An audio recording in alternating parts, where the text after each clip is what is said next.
A very warm welcome back then, ladies and gentlemen, to week 2 of the Armed Forces Virtual Race Challenge. It's David Christie and John Knighton back in the commentary box for race number 2, another 15-minute race to go.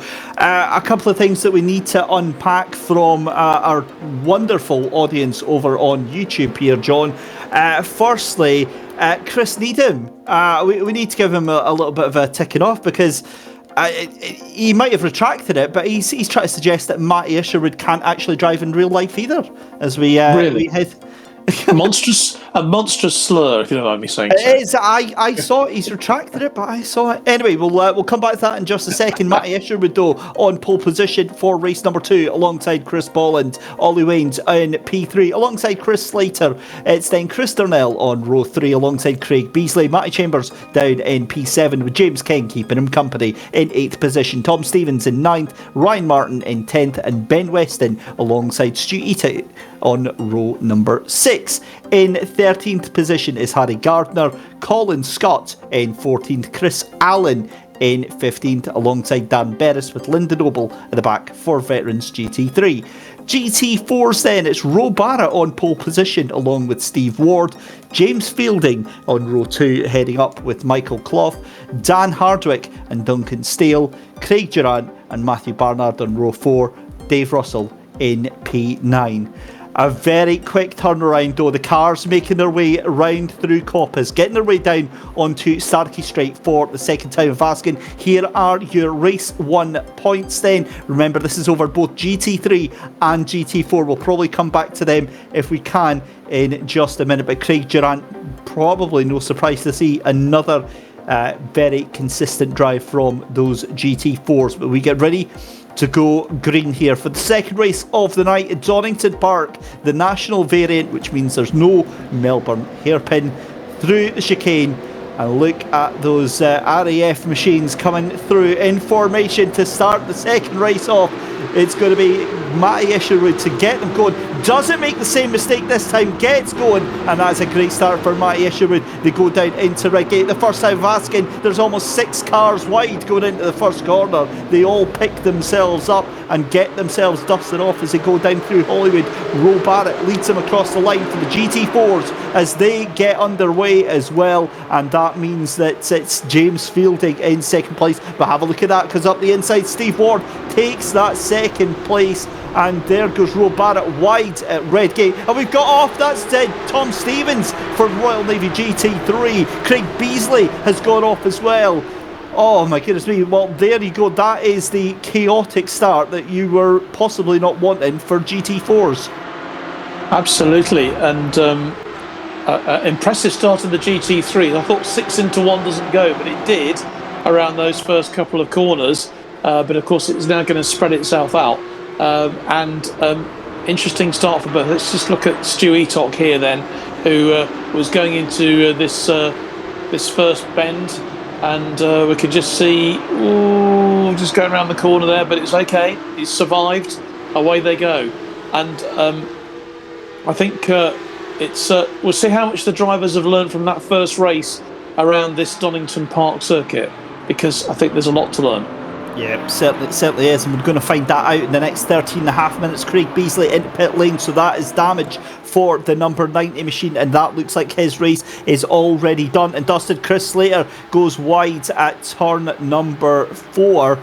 He keeps it back on the track though, and keeps his 4th position here, as we see Matty Chambers then down in 5th position. This is coming up to McLean's then on the run up the hill towards Coppice Corner here, as we can see just action everywhere. This is back at Hollywood then, down through the Craner cars. So this is the battle with the GT4s then for 6th, 7th and 8th position, as well as we see picture in picture. Matty Chambers in the middle of that battle there. He's got Slater up in front of him, Chris Slater. Ollie Wayne is up there as well, coming through the final corner, and that's a great exit out of the final corner there. You can see almost going 3 wide across the start finish line. They're coming down into Redgate then, turn number 1. They are 3 wide, and this is 4th, 5th and 6th position, and that is Ross Martin getting slightly, Ryan Martin even, slightly escorted out wide, which means that he goes down behind James King, and he got an excellent run out of that final corner there, John.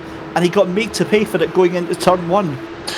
Yeah, he did, but it could have been so much worse for him if he just hadn't been in control of that situation. So I think he probably recovered pretty well, didn't he? But Matt Isherwood seems to have survived at the moment, proving everyone wrong at the moment. So come on, Matt, you keep that going, and let's see whether you can improve things in this race with Chris Boland.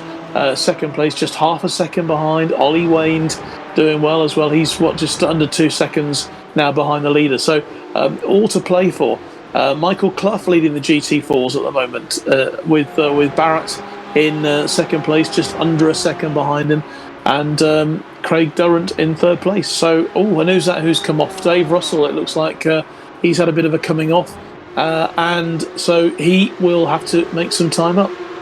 Yeah, certainly will. And I've got to be honest, John, all of this is completely irrelevant because we've got to go where all the attention is. And it looks like from YouTube chat, all the attention is with car number 41. Harry Gardner is our superstar this evening, as Ollie Wayne has a huge moment and ends up dropping all the way down the order. That's out of the old hairpin bend there. And that is, do you know exactly what that is? Is that he's heard all the attention onto Harry Gardner and he's wanted to try and distract me from it. But here is, that was going to be a replay then of Ollie Wayne. And again, just, it's so easy to do. The back end of that car, the inertia just wants to sweep around, and a little bit greedy on the throttle. Again, waits for all the cars to pass. So great awareness there to keep things going. But I'm going to be 100% honest with you. The one person right now with egg on their face is Chris Needham in YouTube chat, because for all the comments about Matty Isherwood not being able to drive in real life, well,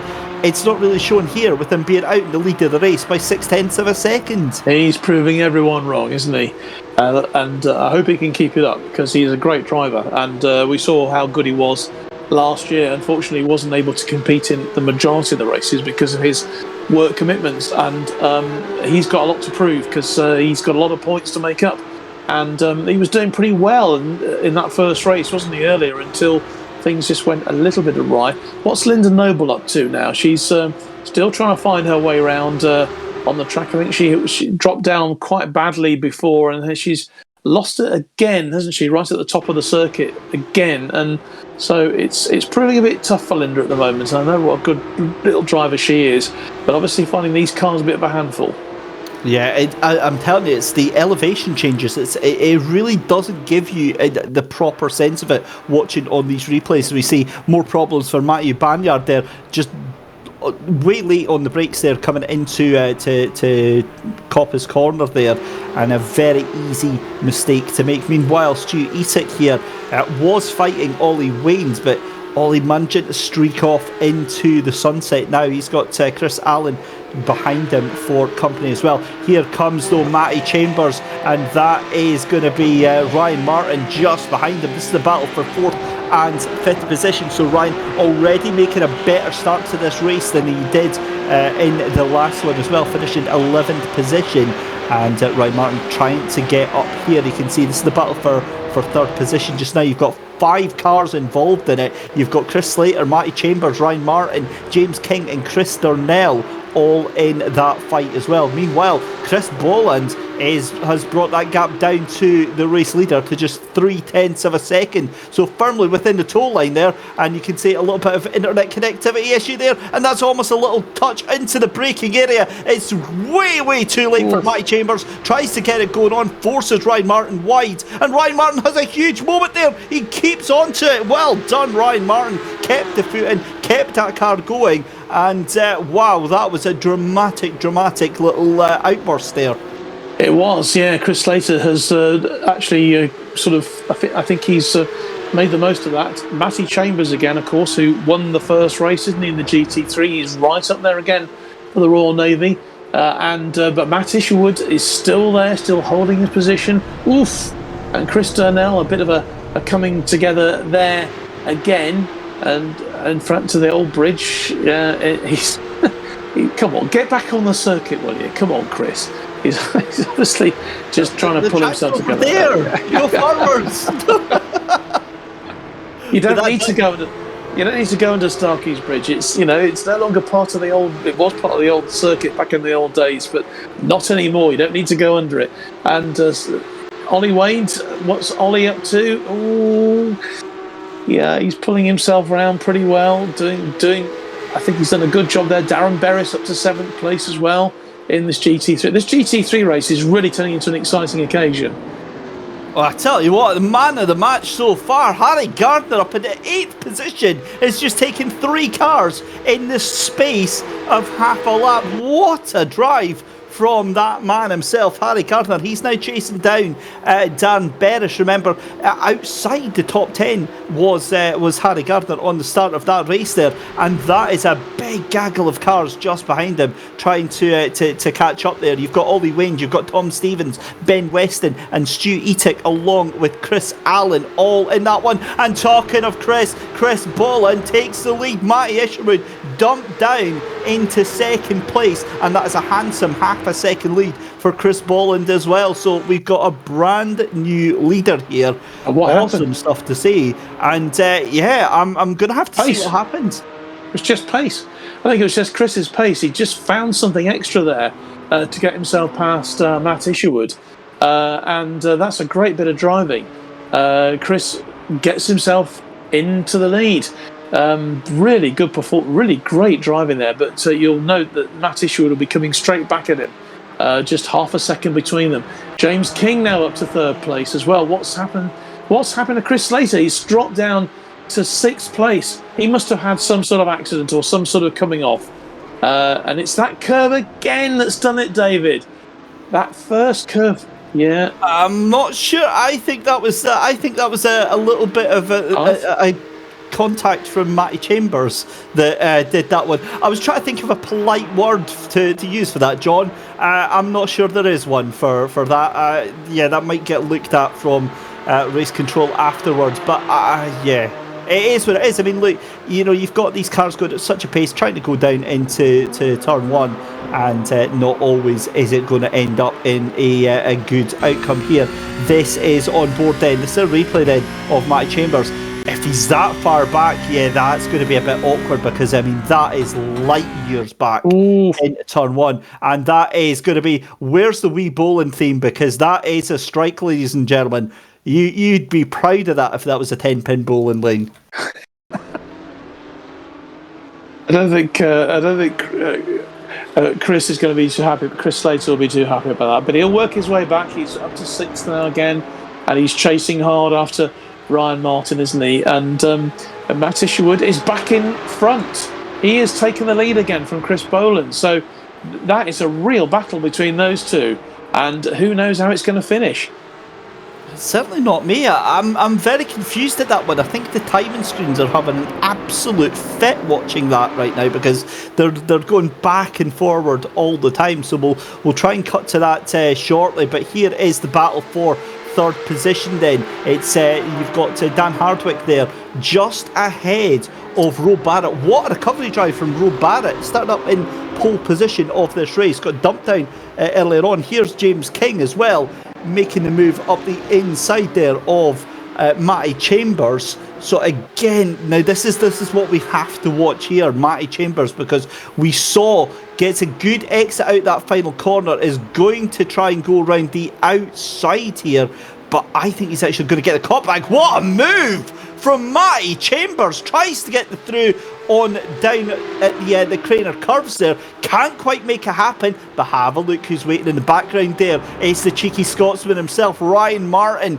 waiting to take advantage of this situation. Matty Chambers forces James King to go a little bit wide there, and it's side by side coming up to McLean's, and Ryan Martin, as much as he's waiting here, he's off the track there. We've got a car stopped at the exit of McLean's there, and two of the cars there leaning on each other here as we cut down to the chaos that is 12th, 13th, 14th and 15th position here. Chris Allen with Ben Weston as they come side by side up through the Schwantz curve up towards McLean's again, and that is a good move there from Chris Allen. Holds on to that position ahead of Ben Weston. But look at Chris Darnell, he fancies having a go on that number 80 as well. Meanwhile, your gap to the lead down to just 0.4 of a second, and the gap for GT4, it's still going to be Michael Clough in the lead of that one, ahead of Craig Durant by 0.7 of a second as Craig Durant goes off. And that is a huge moment for someone who was doing so well in GT4. So that is not going to do the performance index, John, any good whatsoever. No, it certainly isn't, and it's just changing all the time. But what an exciting race we've got, really, in the sort of 11th, 12th, 13th, 14th places in that GT3 race. Craig Durant, let's just look at him once again. Yeah, he was just going so well, wasn't he? And then it just went absolutely awry. Just overdid it. I think he was just, too much foot on that right-hand track pad, and away he goes. And that's an accident picture-in-picture. I believe that is as it happened right there. That is Ben Weston. And that was the 21 as well of Colin Scott that got involved in that little battle as well. If I'm not mistaken, that is a very awkward moment because those two are our teammates. Yeah, they're both veterans. In fact, they seem to like pushing each other around the track a bit like Scalextric's cars. But that's not what we're in the business for. Here's Matty Chambers. What's going on with Matty? And it's only when you see that undulation and dropping down and up so quickly that you realise how difficult this track is. It really is a tough one to negotiate. Matt Isherwood still leading. He's now 1.1 seconds ahead of Chris Boland. And Michael Clough is now got a 13-second lead according to the timings over Craig Durant. So Michael Clough going extremely well. He's keeping himself well out of trouble, isn't he, in the GT4? Yeah, he certainly is. And we come up to 15 minutes, about to be onto the clock here. Matty Isherwood's going to start his final lap of the race then. He does indeed. Followed closely by Chris Bolland. That gap now 1.1 seconds. Here is Chris Darnell then down in 13th position, trying to get onto the back end of Chris Allen. Allen loses it right in front of him, and that is like handing a position on a silver platter. Chris Darnell for British Army GT3 is going to take that position every single day of the week as we head into our final lap of the race. We go picture in picture, and you can see there Matty Isherwood then on the brilliant drive that he's had here halfway round the circuit, coming through McLean's then on the run up to Coppice for the final time. That gap down to 0.9 of a second here. It's been a brilliant performance there for Matty Isherwood. Lyndon Noble having another moment. Unfortunately, she is off into the grass and possibly into the barrier as well. But down Starkey Straight for the final time into your chicane. It's been an exemplary performance, proving the critics on YouTube wrong. Matty Isherwood for RAF Motor Racing GT3 comes out the final corner to win race 2 here at Donington Park. It's then going to be second place for Chris Bolland.